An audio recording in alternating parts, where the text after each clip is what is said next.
잠시 함께 기도하겠습니다. 하나님 아버지, 이곳에 선한 열매 교회를 세워주시고 그리스도의 피로 값주고 사신 귀한 백성들이 주께 예배하게 하시니 감사드립니다.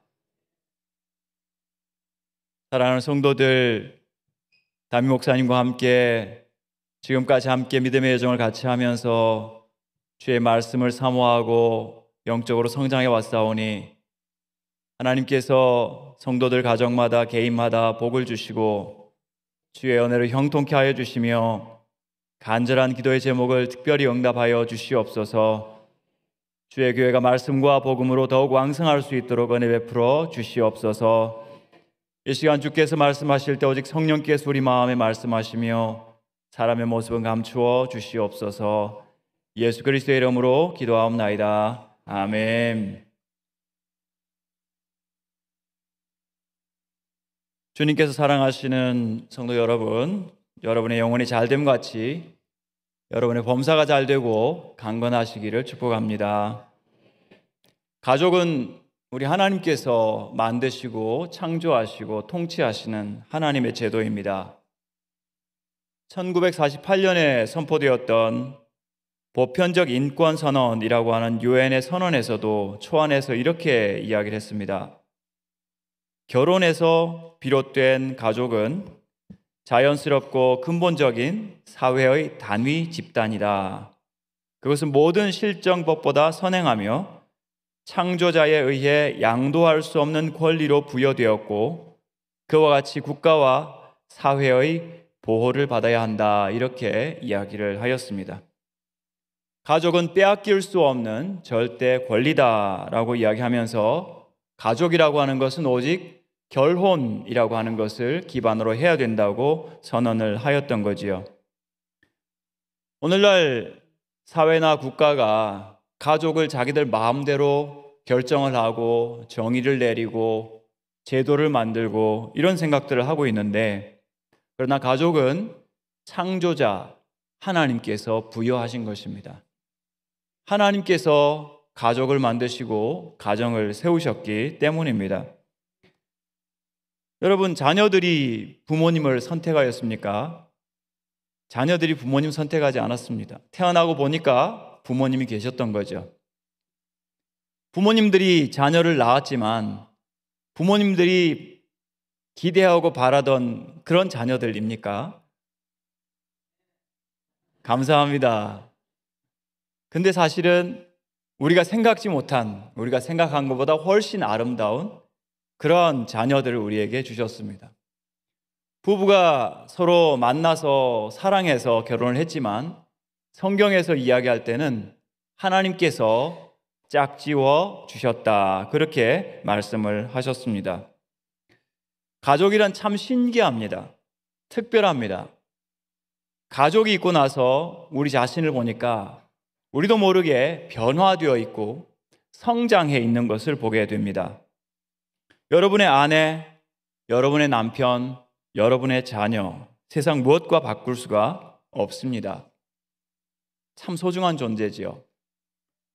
여러분이 혼자 살 때는 나만 잘 돌보면 되지만 가족을 이루고 나면 우리가 조금씩 변하고 또는 이상하게 변하기도 합니다. 자녀를 낳아서 기르다가 자녀가 많이 아프면 엄마 아빠는 어떤 생각을 합니까? 차라리 내가 아프면 좋겠다. 우리가 그런 생각을 하는 사람들이 아닌데 자녀들이 아픈 거 보면서 부모님들은 차라리 내가 아팠으면 좋겠다, 이런 생각을 하게 되시고, 성경에서 다윗도 그랬지만 만일 자녀에게 무슨 일이 생겨서 자녀가 먼저 세상 떠나는 것을 보는 그런 가슴 아픈 부모님들은 차라리 내가 대신하여 죽었더라면, 다윗이 그러지 않습니까? 자기를 배반하고 죽이려고 하는 그 압살롬을 보면서 압살롬, 내 아들아, 내 아들아, 차라리 내가 너를 대신하여 죽었더라면. 가족이라고 하는 것은 우리 모든 인간관계의 가장 우선순위입니다. 어떤 일보다 가족이 아프다고 그러면, 가족에게 무슨 일이 있다고 그러면 그거는 먼저 달려야 되는 그러한 일이고, 나 자신을 희생해서라도 가족을 돌보고 사랑하고 싶은 것이 하나님께서 만드셨기 때문에 하나님이 주시는 사랑의 성품이라고 할 수 있겠습니다. 그렇기 때문에 가족은 참 하나님의 신비로운 작품일 수밖에 없습니다. 이 가족이라고 하는 것을 대중의 의견에 의해서, 사람들의 투표에 의해서 가정과 가족을 함부로 정의를 내릴 수 없는 이유가 그러합니다. 그런데도 불구하고 지금 세상 트렌드를 보면 개인주의와 쾌락주의와 자기중심주의로 이렇게 흘러가면서, 심지어 동성애를 찬성하는 사람들은 전통적인 이런 사랑의 공동체 가족을 혐오 세력이다, 억압 세력이다 이렇게 생각하면서 가족을 공격하는데, 이것은 하나님에 대한 공격이고 인류와 진리에 대한 공격이라고 할 수 있습니다. 최근에 비혼주의가 성행을 하면서, 비혼주의 아시죠? 나는 결혼하지 않고 살겠다고 하는 이런 생각들이 성행을 하기 시작을 하면서 출생률이 떨어지기 시작하니까, 심지어 우리나라의 여성가족부에서 작년 4월 달에 비혼 동거 커플, 결혼하지 않고 같이 동거하는 커플들을 법률상 가족으로 인정해 주자. 그리고 심지어는 혼자 사는 사람들에게 정자 기증을 통해서 비혼 출산율 이걸 높이고 가족 구성을 할 수 있도록 선택권을 주자. 참 살다 보니까 별의별 이야기를 또 생각을 다 하게 되는 건데, 이거 굉장히 잘못된 거죠. 이것은 가족과 가족과 자녀 양육을 완전히 정책적으로 분리시키려고 하는 잘못된 시도라고 할 수 있겠습니다. 가족과 결혼과 자녀 출산과 양육은 창조자 하나님께서 만드셨고 통치하시고 세상을 구속하시는 중요한 도구이고 제도입니다. 심지어 우리가 구원을 받을 때도 구원받는 것이 가족 단위로 이루어지는 것을 볼 수가 있는데, 사도행전에서도 사도 바울이 주 예수를 믿으라, 그리하면 너와 내 집이 구원을 얻을 것이다. 우리가 천국과 영생을 얻는 단위도 가족이라는 것을 말씀하고 있습니다. 또 성경에 보면은 지옥에 간 한 부자의 이야기가 나옵니다. 한 부자가 지옥에 갔습니다. 근데 그 사람이 부자라서 지옥 간 게 아닙니다. 아브라함도 부자였고 이삭도 부자였고 욥도 부자였습니다.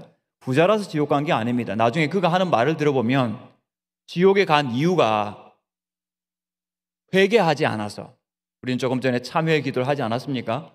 회개하지 않아서 지옥 간 걸 자기가 압니다.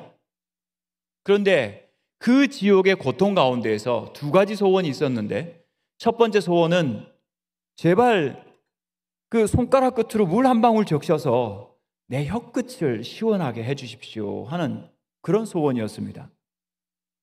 여러분, 만약 우리가 여러 시간 동안 수술을 하고 나면 이 입술이 바싹 말라서요, 이 입술에 물기가 필요한데 그 입술을 다시 생기돋게 하는 것은 한두 방울에 물이면 됩니다. 수술하시고 나서 막 물 마시면 큰일 납니다. 한두 방울만 있으면 이 타던 입술이 다시 촉촉함을 얻을 수가 있는데, 그 뜨거운 지옥에서 물 한 방울의 은총이 거절당하는 것입니다. 여러분 중에는 단 한 분도 지옥 가시는 분 없으시기 바랍니다.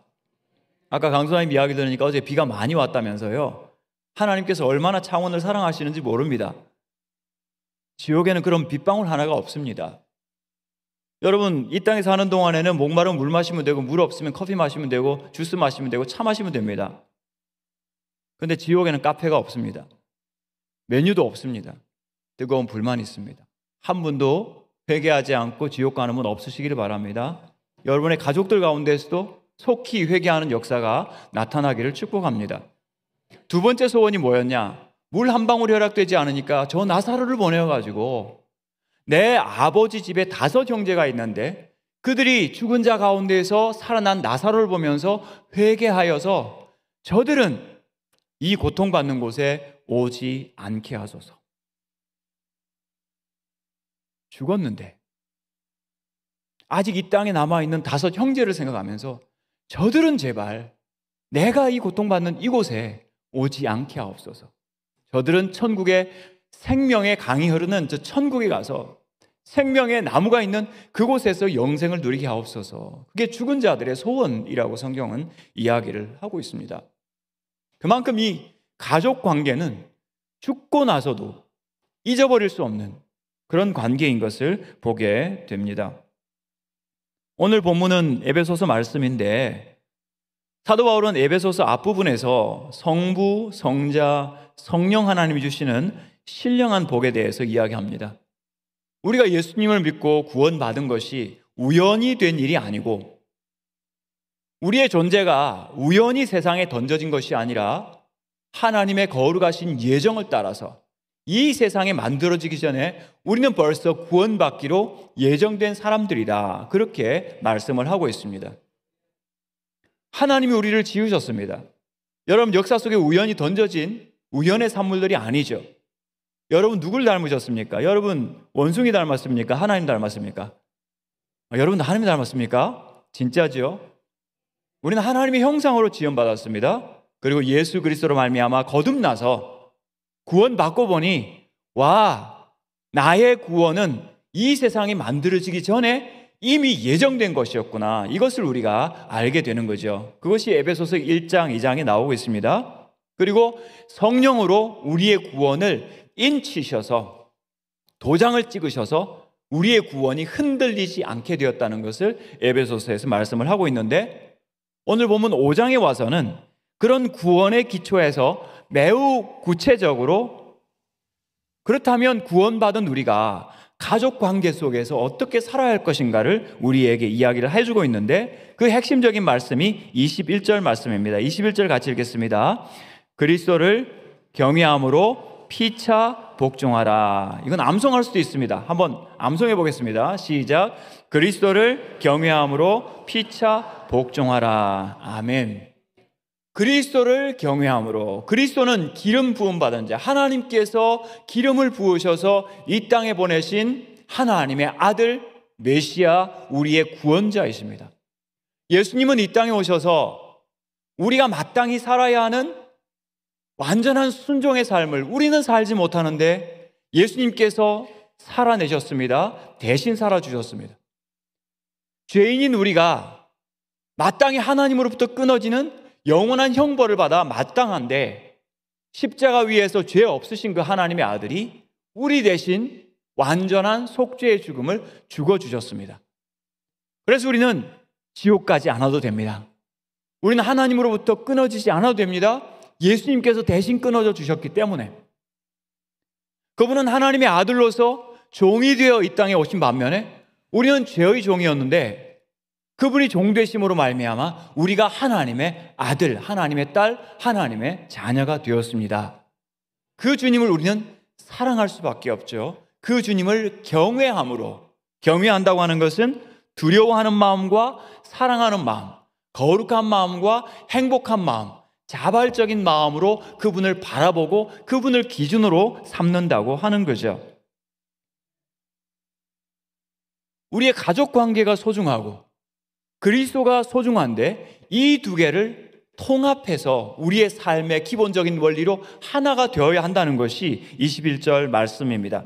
그리스도를 경외함으로 너희가 피차 복종하라는 거죠. 우리는 복종을 별로 좋아하지 않습니다. 누구한테 따르는 것보다는 내가 리더하는 것을 좋아하죠. 그런데 우리가 인정하든 인정하지 않든 우리는 죄의 종들이었습니다. 이 세상을 살아가면서 자기의 종으로, 자기 중심적인 죄의 종으로 우리는 이 땅을 살아왔습니다. 그래서 어거스틴이라고 하는 사람은 인간에게 남은 것은 오직 죄를 지을 수밖에 없는 노예 의지만 있을 뿐이다 라고 했습니다. 우리가 원하지 않아도 태어나고 보니까 죄를 타고 나서 죄의 본성, 자기 욕망의 본성으로 이 땅을 살아갈 수밖에 없었는데 예수 그리스도께서 우리를 위하여 죄의 짐을 져주시고 우리의 무거운 짐을 대신 져주심으로써 우리를 위하여 종이 되어주심으로써 이제 우리는 해방과 자유를 얻게 되었습니다. 우리의 무거운 죄의 멍에를 가볍게 해주신 거죠. 그분을 우리는 주인으로 삼고 그분을 경외하면서 그 원리를 가지고 남편과 아내, 부모와 자녀, 주인과 종이 서로 피차 복종하라고 오늘 말씀을 하고 있습니다. 그래서 예수 그리스도가 얼마나 중요한지 에베소서 5장 본문 전체를 보면 24절에서 아내가 남편에게 복종할 때도 그리스도에게, 교회가 그리스도에게 하는 것처럼 복종하라. 25절, 남편이 아내를 사랑할 때도 그리스도께서 교회를 위하여 자신을 주심같이 사랑해라. 6장 1절, 자녀들이 부모에게 순종할 때도 주님 안에서 순종해야 되고, 6장 4절, 부모가 자녀를 양육할 때도 주님의 교훈과 훈계로 양육하라. 이렇게 말씀을 하고 있습니다. 주님이 우리 모든 관계 가운데 들어오셔서 우리는 주님을 섬기듯이 서로를 섬기고 복종해야 한다는 거죠. 근데 가정생활이 만만치가 않습니다. 우리가 같이 살아가다 보면 상대방을 너무 잘 알게 되고 그 사람의 의도나 동기까지 말하지 않아도 다 알기 때문에 차라리 속지 않기 위해서 애를 쓸지언정 내가 저 사람한테 복종한다, 이 생각은 우리가 추호도 하지 않습니다. 그래서 그리스도께서 필요하신 겁니다. 내가 복종할 수도 없고 복종할 이유도 없고 복종할 가치도 없다고 생각하는 그곳에 그리스도께서 들어오시는 이유는 그리스도께서 먼저 복종할 가치 없는 우리를 위하여 하나님께 복종하셨기 때문입니다.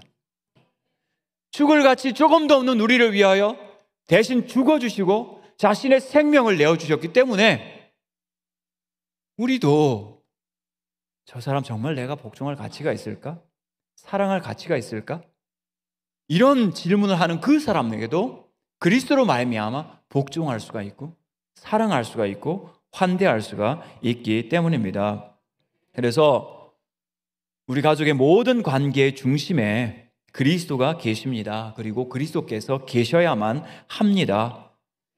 그리스도의 그 놀라운 희생과 신비로운 비밀이 오늘 우리 삶에 구체적으로, 관계 속에 구체적으로 적용되어야 합니다. 왜냐하면 그리스도의 인격과 그의 모든 행실과 죽으심과 부활과 모든 것이 마치 다이아몬드처럼 어느 면에서나 반짝거리고 그것이 우리 삶에 들어올 때 모든 면에서 우리 삶을 소생케 하는 새로운 생명의 능력이 되시기 때문입니다.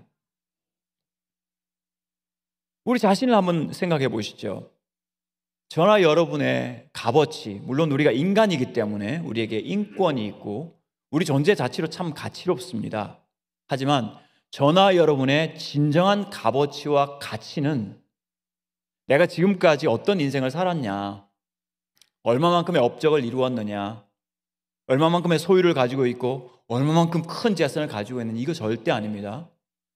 저나 여러분의 생명의 가치는 나를 위하여 얼마만큼의 값이 지불되었는가 하는 겁니다. 여러분 한 분을 위하여 하나님의 아들의 생명의 값이 지불되었습니다. 여러분 한 분 한 분을 위하여 예수 그리스도의 죄 없으신 피값이 지불되었습니다. 세상에 무엇과 바꿀 수 있겠습니까? 우리 가족 한 사람 한 사람 위하여, 심지어 아직 예수를 알지 못하고 믿지 못하는 그 사람을 위해서도 우리 예수님께서는 죽어주셨습니다. 마음문을 열고 그 예수님을 영접하기만 하면 그분들도 우리와 똑같이 존귀한 영생을 얻는 하나님의 자녀가 될 것입니다. 그렇다면 지금 그들이 어떤 삶을 살아가고 있는가, 이것도 참 우리한테 중요한 거지만 하나님께서 그들을 위하여 어떤 값을 지불하였는가를 생각하면서 우리 가족들이 서로 존귀하게 여기고 서로 소중하게 여겨야 하겠습니다. 요즘 텔레비전 프로그램 통해서 상담 프로그램이 참 많지 않습니까? 부모, 자녀의 관계를 어떻게 향상시킬 수 있는가? 부부, 남편과 아내의 관계를 어떻게 향상시킬 수 있는가? 실제로 이것이 상당히 효과가 있는 모양입니다. 그래서 미국의 월스트리트 저널이라고 하는 세계적인 신문에서 한국에서는 이혼에 대해서 이런 사례들을 텔레비전에 방송을 하니까 이혼 숫자가 아주 많이 줄어들었다, 의미 있게 줄어들었다. 왜냐하면 텔레비전에 나오는 이런 예들, 사례들을 보니까 와, 그래도 우리는 조금 낫다 하면서 이혼할 것을 참는다고 그렇게 이야기를 하지 않습니까? 하지만 우리는 그것을 뛰어넘는, 그 한계를 뛰어넘는 근본적인 변화를, 우리는 경험하고 있고 또 경험해야 합니다. 왜냐하면 우리 안에 생명의 근원 되신 예수 그리스도가 계시기 때문입니다. 우리를 우리보다 더 잘 아시고 우리를 우리 자신보다 더 사랑하셔서 자기 자신보다 더 사랑하셔서 생명을 주신 예수님께서 우리 각자에게 계시고 우리 모든 가족 관계 속에 계시기 때문에 그 예수님으로 말미암아 변화될 우리의 모습은 세상의 무엇과 비교할 수 없습니다. 첫 번째 우리가 기억할 말씀은 그리스도를 경외할 때 아내는 남편에게 복종할 수 있습니다.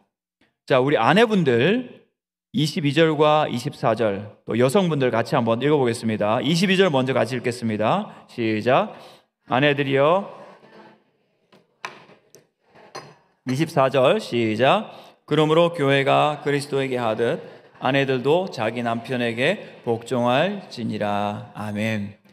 교회가 그리스도에게 하듯 아내는 자기 남편에게 복종하라. 두 번이나 거듭해서 우리에게 말씀을 하고 있습니다. 선한 열매 교회는 그리스도의 몸입니다. 교회가 하는 일이 참 많이 있지만 사랑하고 봉사하고 이웃을 구제하는 일, 이런 일을 하지만 교회의 본질은 머리 되신 그리스도를 경외하고 복종하는 것입니다.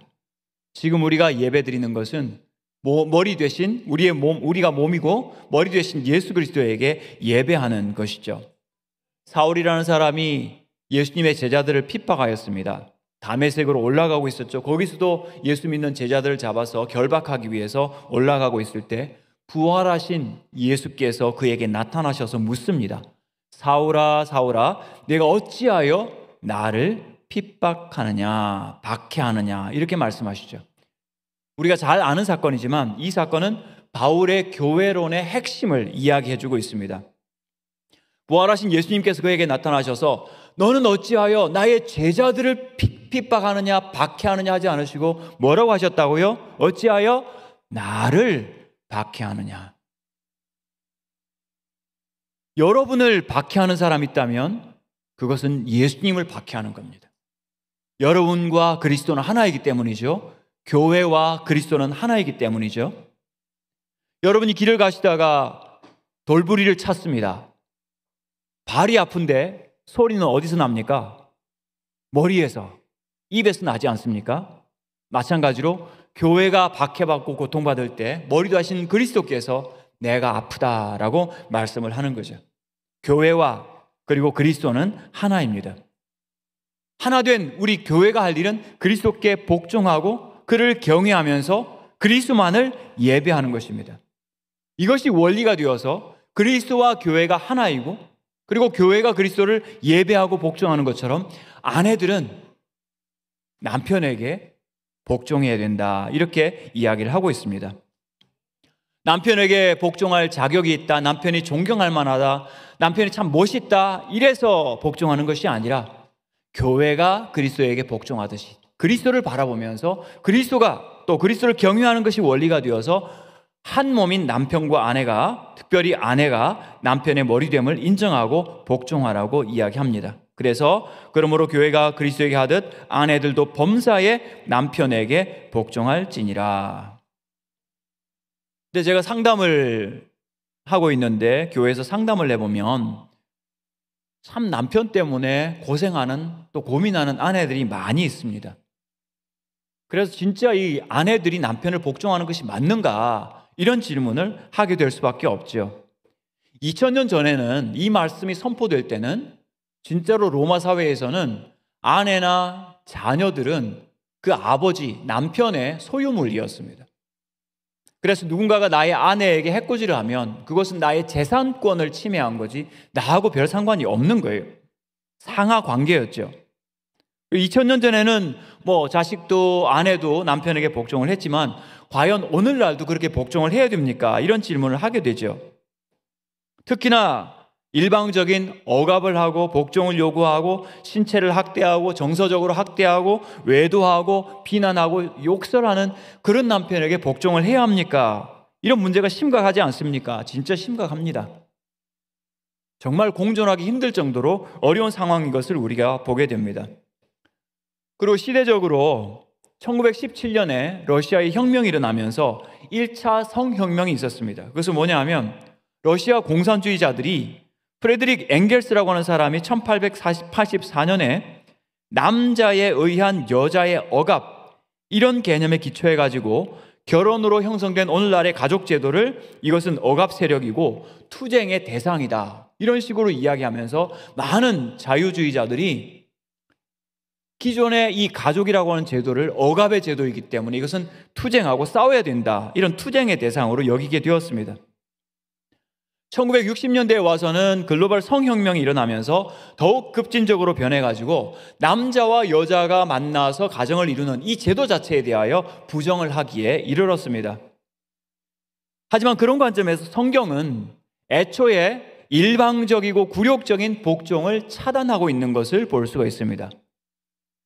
그래서 남편과 한 아내가 함께 공존할 수 있고 함께 살아갈 수 있는 원리를 일방적인 복종이 아니라 피차 복종하라.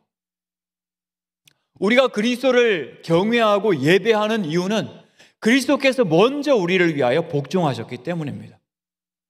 우리가 그분을 위하여 평생을 섬기고 생명 다하여 그분을 사랑하는 이유는 그분이 생명 내려놓고 우리를 사랑하셨기 때문입니다.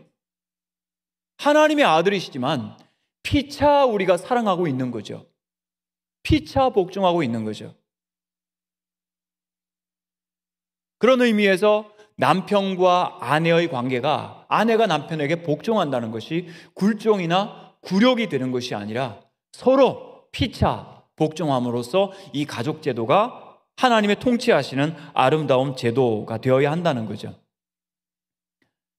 33절 보면 아내의 복종을 마음으로부터 나오는 진정한 태도로 이야기하고 있습니다. 아내도 자기 남편을 존경하라. 다시 말씀드립니다. 이 세상에 어떤 남편이 가장 이상적이어서 참 우리 남편 너무 존경스러워, 그런 남편이 몇 명이나 될까요? 그럴 수 있으면 참 좋겠지만 존경할 거리가 있어서가 아니라, 이유가 있어서가 아니라, 존경할 가치가 있어서가 아니라 우리가 그리스도를 복종하듯이, 교회가 그리스도에게 복종하고 그리스도를 경외하듯이 그리스도께서 그걸 하셨으므로, 그리스도를 경외함으로 우리도 우리 남편을 복종하고 존경할 수 있어야 하겠습니다. 그래도 아직 저는 억울한데요 라고 말씀하시는 분을 위하여 두 번째 말씀을 드리고자 합니다. 두 번째, 우리 남편분들, 그리스도를 경외할 때 남편이 아내를 사랑할 수 있습니다. 25절 남편분들과 남성분들 같이 한번 읽어보겠습니다. 시작. 남편들아,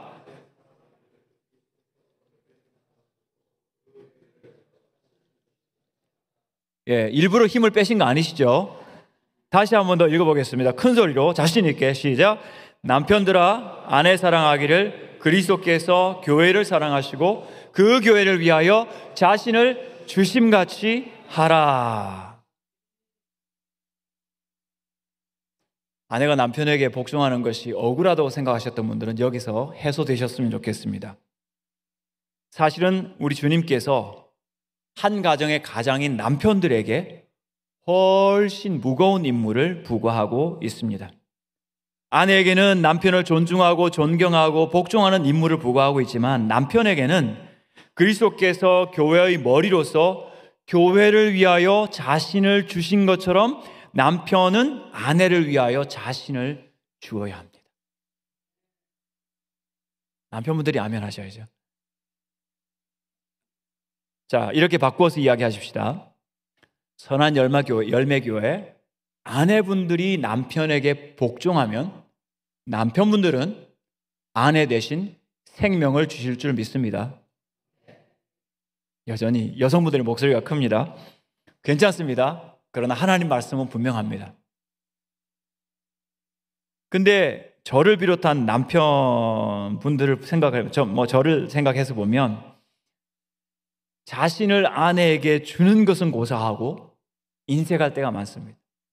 시간도 그렇고 물질도 그렇고 어떤 것도 안 주려는 것을 볼 수 있어요. 최근에 제가 상담을 하면서 아내가 남편에게 여보 저 교회 카페에서 커피 한 잔 사주세요 했는데 남편이 뭘 했는지 아세요? 왜 자꾸 나한테 사달라고 그래? 네 돈으로 사 먹어. 그분은 아마 성령님이 안 계셨던, 교회 그냥 라이드만 해주시는 분이었던 것 같습니다. 훨씬 이것보다 심각합니다. 심지어 어떤 남편분 오면 냉장고에다가 자물쇠를 채워놓는 분도 계십니다. 아예 자기 집에 아파트 비밀번호도 바꿔버리는 분이 계십니다. 정말 세상이 요지경입니다. 근데 주님께서는 말씀하시기를 남편들이 그리스도를 닮아야 한다. 여러분, 저는 이건 정말 뭐라 그럴까요? 끔찍한 일이라고 생각합니다. 우리 남편들의 모델, 우리가 흉내내야 될 모델이 다른 누가 아니라 그리스도라는 사실이, 이거 정말 가능할까요? 그리스도가 교회를 위하여 어떻게 하셨습니까? 자신의 생명 주셨습니다. 우리가 부활절을 지났는데 부활을 안 믿으려고 하는 사람들 중에서 예수님이 죽으신 게 아니라 십자가에서 기절하셨다, 이런 기절설을 믿는 사람들이 있었습니다. 기절했으니까 그 시신을 훔쳐가서 살아났다고 한 거다, 이렇게 이야기하는 사람들이 있었는데, 미국의 가장 그 권위 있는 의학 연구소에서 그 기절했다는 말은 가짜다라는 논문이 나왔습니다. 오래전에. 왜 그러냐 하면 예수님께서 십자가 지시기 전에 채찍에 맞으셨습니다. 채찍에 맞으면 그 당시에 채찍 끝에는, 쇠가죽 끝에는 쇳덩어리나 아니면 뼈 조각이 붙어 있었기 때문에 채찍에 맞을 때마다 살점이 떨어져 나갑니다. 근육이 손상됩니다. 혈액을 소실합니다. 예수님께서 십자가 지고 가시다가 쓰러진 이유가 그때 근육과 혈액을 소실했기 때문에 쓰러질 수밖에 없었다, 그렇게 이야기를 하면서 이 순전히 엉뚱한 말이라는 거죠. 그리고 마지막 예수님께 그 창을 찔렀을 때 이 로마 군인들은 살인 병기들이거든요. 살인 기계들이거든요. 다른 두 강도는 다리를 꺾어서 쇠망치로 다리를 꺾어서 그들을 죽였는데, 예수님께 와서는 이미 숨이 끊어진 것을 보고 창을 찔렀는데 물과 피가 나오지 않았습니까? 그 남아있는 물과 피가 뭐냐면 이미 예수님의 신체에서 모든 피와 물이 다 빠졌는데 남아있는 부분이 심장입니다. 심장을 둘러싼 이 수막이 있는데 거기에 남아있던 조금의 피와 물이 창이 찌른 그 길을 따라서 흘러 나왔다는 거죠. 다시 말하면 예수님은 십자가 위에서 이미 죽으셨고, 십자가에 죽으실 때 그 심장에 조금 남아있던 그 물과 피까지도 다 우리를 위하여 흘려주셨다는 것입니다. 그것을 여기에서 이야기를 하면서 우리 남편들이 그리스도께서 교회를 위하여 남김없이 다 주신 것처럼 너희의 아내를 위해서 너의 가진 모든 것을 아낌없이 다 주라고 말씀을 하고 있습니다. 제가 한 번은 부부 성경 공부를 인도를 하는데 제가 잠깐 한눈 파는 사이에 논쟁이 벌어졌습니다. 부부들 사이에. 남편과 아들이 물에 빠지면 누굴 먼저 건져야 될까? 이것 가지고 옥신각신하고 있는 겁니다. 또 조금 있으니까 주제가 바뀌었습니다. 아내와 시어머니가 물에 빠지면 누굴 먼저 건져야 될까? 아무래도 답이 안 나오더라고요. 그래서 그냥 제가 좀 마무리를 했습니다. 앞으로 절대로 3대가 같이 물놀이 가지 마십시오. 고민하다가 문제 다 그저 벌어지지 않겠습니까? 많은 사람들은 결혼하기 전에 나는 저 사람으로 또 무엇을 받을 수 있을까? 저 사람이 나의 아내가 되고 나의 남편이 됨으로써 내가 무엇을 얻을 수 있을까를 많이 계산합니다. 지금도 여전히 나는 저 사람으로 또 맡지 못한 게 무엇일까? 나 아직 손해본 게 무엇일까? 억울한 마음을 가지고 있습니다. 그런데 그리스도께서 교회를 위하여 남김없이 주신 것처럼 지금 우리가 생각해야 될 것은 내가 아직 저 사람을 위해서 주지 못한 것은 무엇일까? 내가 아직 주지 못한 것은 무엇일까? 그리스도를 생각하면서. 더 구체적으로 베드로전서 3장 7절에서 이렇게 말씀합니다. 우리 함께 다 같이 베드로전서 3장 7절을 읽겠습니다. 시작. 남편들아, 혹시 나옵니까? 남편들아, 이와 같이 지식을 따라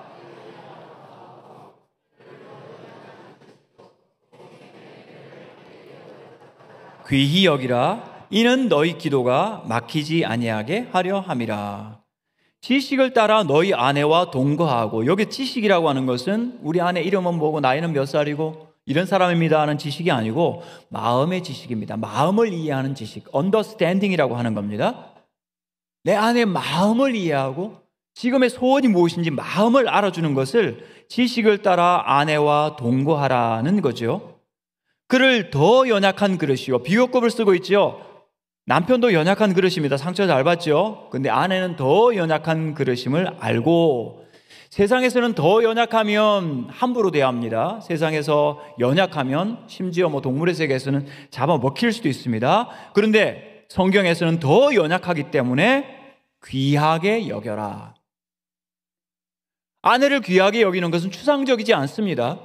여러분의 중보기도 가운데 먼 선교지 또는 이웃, 지역사회, 그 어떤 것보다도 가장 먼저 여러분의 아내가, 여러분의 아내, 여러분의 배우자가 가장 먼저 중보기도 넘버1이어야 합니다. 그게 귀하게 여기는 겁니다. 귀히 여기라. 이는 너희 기도가 막히지 아니하게 하려 함이라. 무엇이 막히지 않게? 이 기도가 아니면 이 기도가. 둘 다 조심하십시오. 근데 하나님과의 영적인 관계에 아내를 귀하게 여기느냐, 소중히 여기느냐, 귀하게 여기는 사람은 함부로 이래라 저래라 명령하지 않을 것입니다. 함부로 판단하지 않을 것입니다. 그 대신 아내의 의견을 많이 물어봐주고, 때로 아내의 의견이 옳을 때는 아내의 의견도 따를 수 있어야 합니다. 그게 아내를 귀하게 여기는 겁니다. 베드로전서 3장 6절 보시면 사라가 아브라함을 주라 칭하여 순종한 것 같이 아내들도 남편에게 순종하라, 이 말씀을 하셨는데요. 사라가 남편을 주라고 부르면서 순종을 했는데 어떤 순종을 했습니까? 그 고향 아비집을 떠날 때 큰 결심을 하고 자신도 남편과 함께 떠납니다. 믿음의 여정을 함께 하였습니다.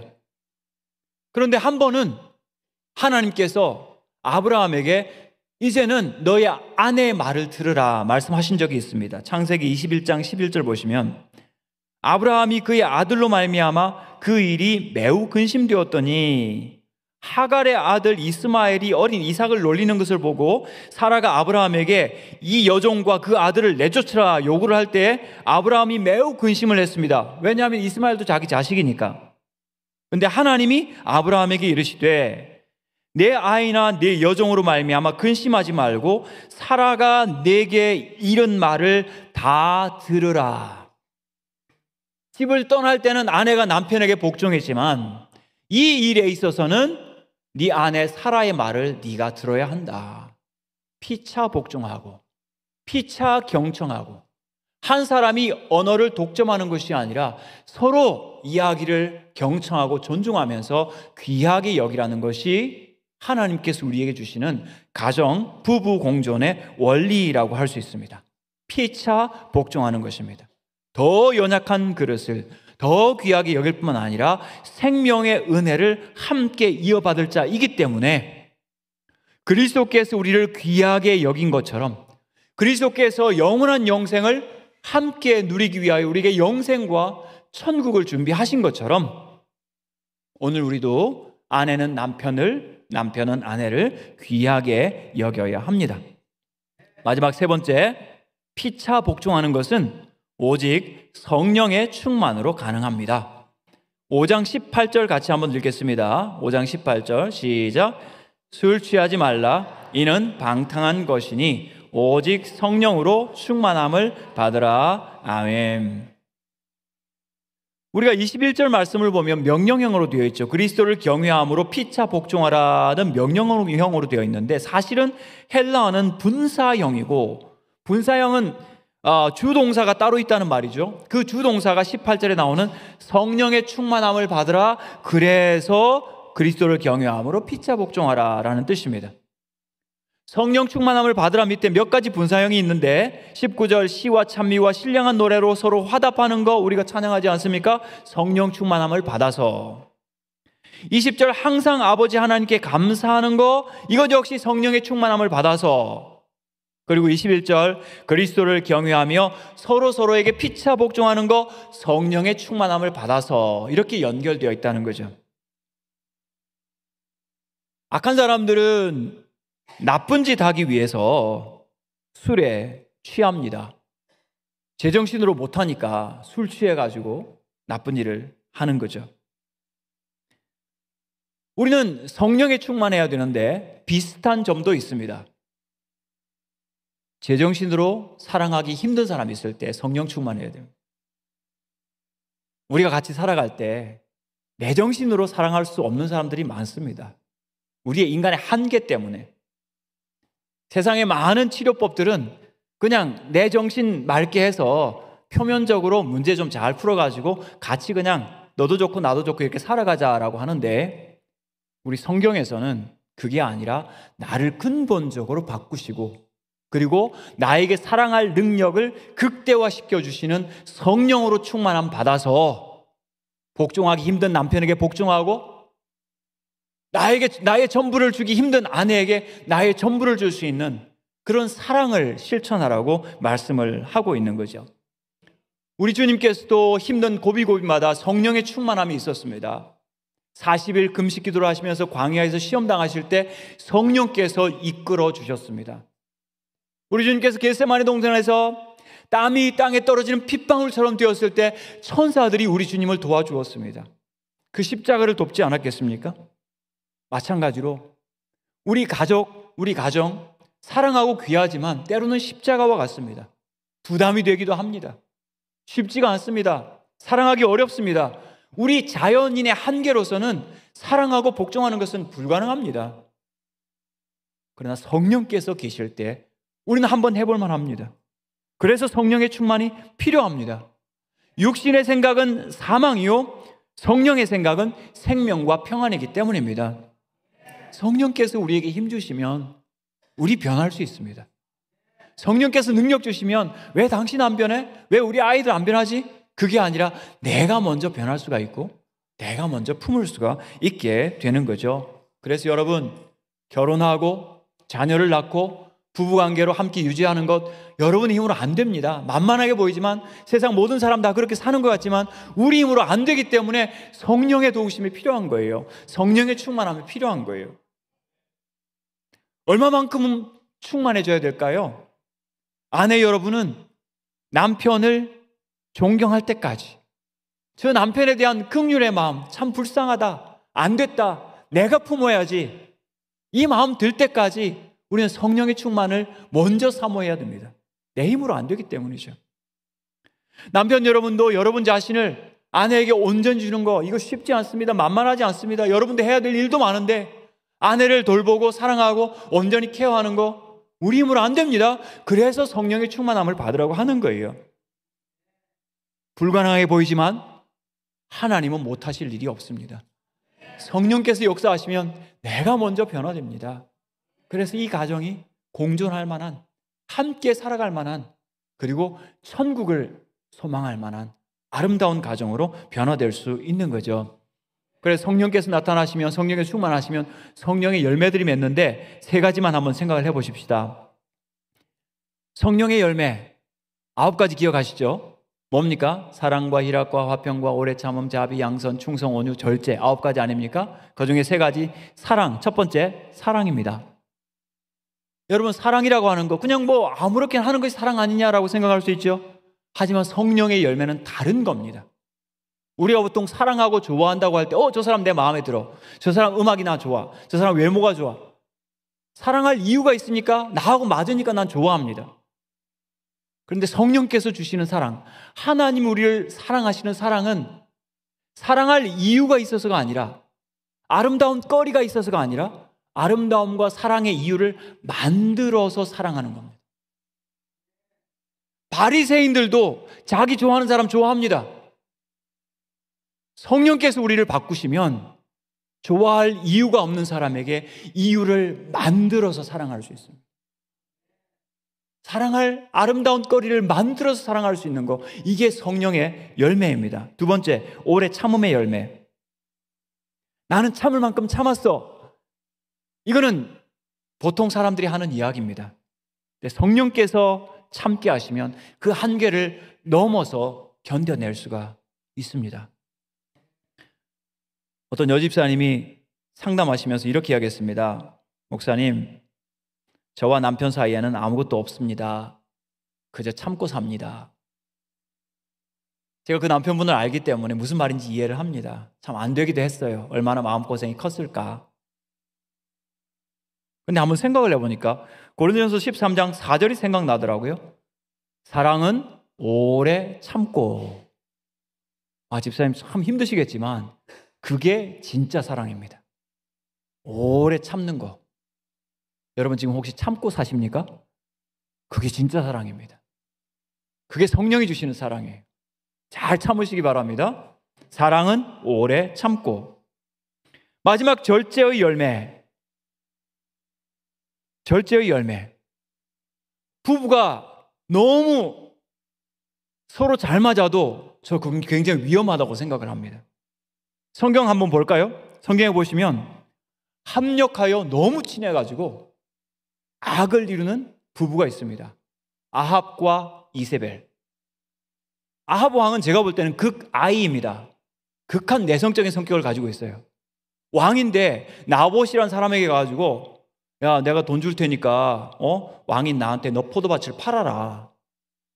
아니 됩니다. 하나님 말씀에 조상의 재산을 절대로 남에게 팔지 말라고 했습니다. 그러니까 이 왕이 집에 와서 끙끙대고 있는 거예요. 저 나봇이 나한테 팔지도 않고 막 끙끙대고 있는 거예요. 이세벨이 나타났습니다. 와이프가 나타났어요. 왕이시여, 왜 이렇게 근심하고 계십니까? 세상에 저 나봇이라는 사람이 나한테 포도밭도 안 파네? 걱정하지 마십시오. 제가 해결해 드리겠습니다. 거짓 증인을 세워가지고 나봇을 돌로 쳐서 죽이고 포도밭을 빼앗아서 남편에게 짜잔 줬습니다. 좋은 일입니까? 나쁜 일입니까? 나쁜 일이죠. 부부가 너무 친해서도 안 돼요. 그렇게 친하시면 안 돼요. 그리고 사도행전 5장에서 아나니아와 삽비라, 이 두 사람은 눈빛만 보면 상대방의 마음을 다 읽습니다. 서로 말도 안 했어요. 그런데 교회를 위하여 헌신할 재물을 딱 준비해 뒀다가 눈빛을 딱 보는 순간 알았어, 그래 해서 하나님께 드릴 걸 싹둑 잘라서 절반만 드렸어요. 하나님께서 심판하셨어요. 안 돼요. 부부가 똑같으면 안 돼요. 때로는 서로 달라야 되고 서로 다른 것을 보고 서로가 더 좋은 것을 향해서 함께 성장해 가야지. 성령께서 절제의 열매를 주시면 너무 친한 것도 절제하면서 함께 하나님의 의를 이루게 될 줄 믿습니다. 말씀을 맺겠습니다. 부부 공존의 비밀은 그리스도 안에 있습니다. 그리스도께서 우리를 위하여 복종하셨듯이 교회가 그리스도에게 복종하며 경배하듯이 그리스도를 경외함으로 아내는 남편에게 복종할 수가 있고, 그리스도를 경외함으로 남편은 그리스도께서 교회를 위하여 피 한 방울, 물 한 방울 다 주신 것처럼 그리스도를 경외함으로 성령의 충만함으로 나의 사랑하는 아내를 위하여 모든 것을 주게 될 줄 믿습니다. 우리의 힘으로 되지 않습니다. 겸손해지십시다. 낮아지십시다. 그리고 하나님 의지하십시다. 그래서 우리 앞에 놓여진 이 가정의 관계의 문제, 어려움의 문제, 자녀 양육의 문제, 오직 하나님의 능력과 성령의 은혜로 이 문제들을 능히 대면하고 그리고 함께 주님의 일하심을 바라보시고 승리하시는 선한 열매교회 모든 성도들 되시기를 주의 이름으로 축원합니다. 함께 기도하겠습니다. 하나님 아버지, 그리스도를 경외함으로 피차 복종하라고 말씀하셨습니다. 성령에 충만하여 피차 복종하라고 말씀하셨습니다. 우리 힘으로 되지 않습니다.